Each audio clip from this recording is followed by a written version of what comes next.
Hi there! My name's Francis, and my story will explain why I'm sleeping in one bed with my own mother at the age of 16. First, I should say that my mom and I have always lived alone. I don't even remember my father, and mom has never told me much about him. But really, my mother's love was enough for me. We were very close, and she adored me. Ever since I was a little boy, my mom has always been the kindest and gentlest and most caring person I knew. She also been very particular about my appearance. My shirts were always perfectly ironed and my collars were crisp. I didn't have a lot of clothes, but if we bought anything, it had to be expensive and classy. I stood out among my classmates so much so that even high schoolers were looking to date me. Not only was I flawlessly groomed, but I was also tall and naturally attractive. My mom acted as my personal stylist. Even my haircut was her idea. I had dark and wavy hair that I wore slicked back with shaved temples. This hairstyle drove the girls out of their minds. Even teachers were more lenient with me, and I was pretty clever too. Last year, we got a new history teacher, and she was drawn to me as soon as she walked into the classroom. She couldn't keep her eyes on me for an entire hour, and it was very obvious to everyone in the room. I guess I was flattered by her attention. Whenever we had a dancing party at school, girls were competing for a dance with me. I wasn't indiscriminate with my affections though. I chose the prettiest and skinniest ones without a second thought for my rejected admirers crying their eyes out in the school bathroom. Eventually, I started dating a girl who was a little older than me. After a night out, I didn't walk her home. Instead, she would escort me to my house door, kiss me goodbye, and then call a taxi home. A month later, I got bored with her, and then her friend was after me.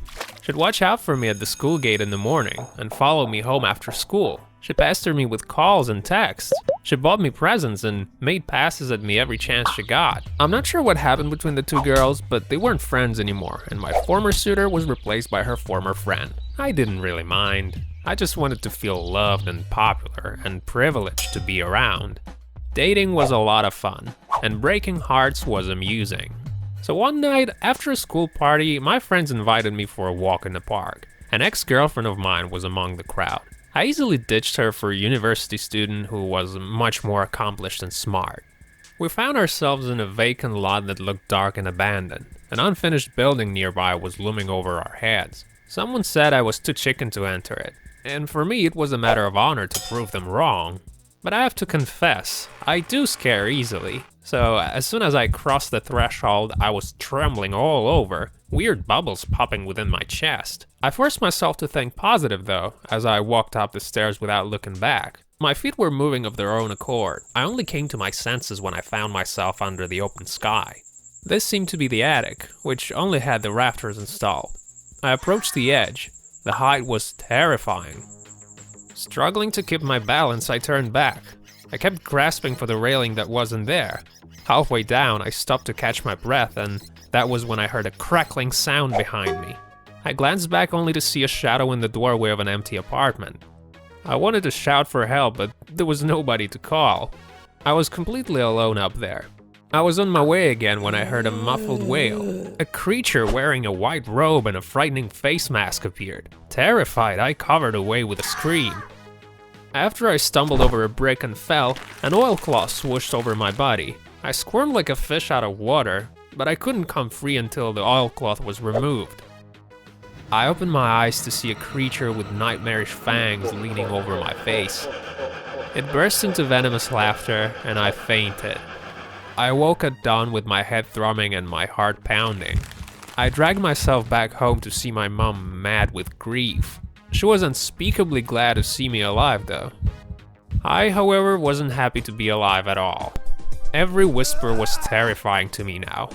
If my mom walked into my room without warning, I jumped in my seat. My vision went dark and my limbs started shaking. But that wasn't the worst of it. I couldn't bear to be alone in my room at night. As a 16-year-old, it was a disgrace to ask mom if I could sleep with her. But it was a desperate measure that we had to take when I couldn't sleep at all for the first few nights after the incident at the construction site. I looked so thin and haggard, mom was happy to let me stay in her room, if that helped me get some rest. Girls were the least of my concerns now. I was too depressed to feel attracted to anyone. And you know what? The devastating laughter of the fang creature sounded kind of familiar. I suspected it was my ex who did it.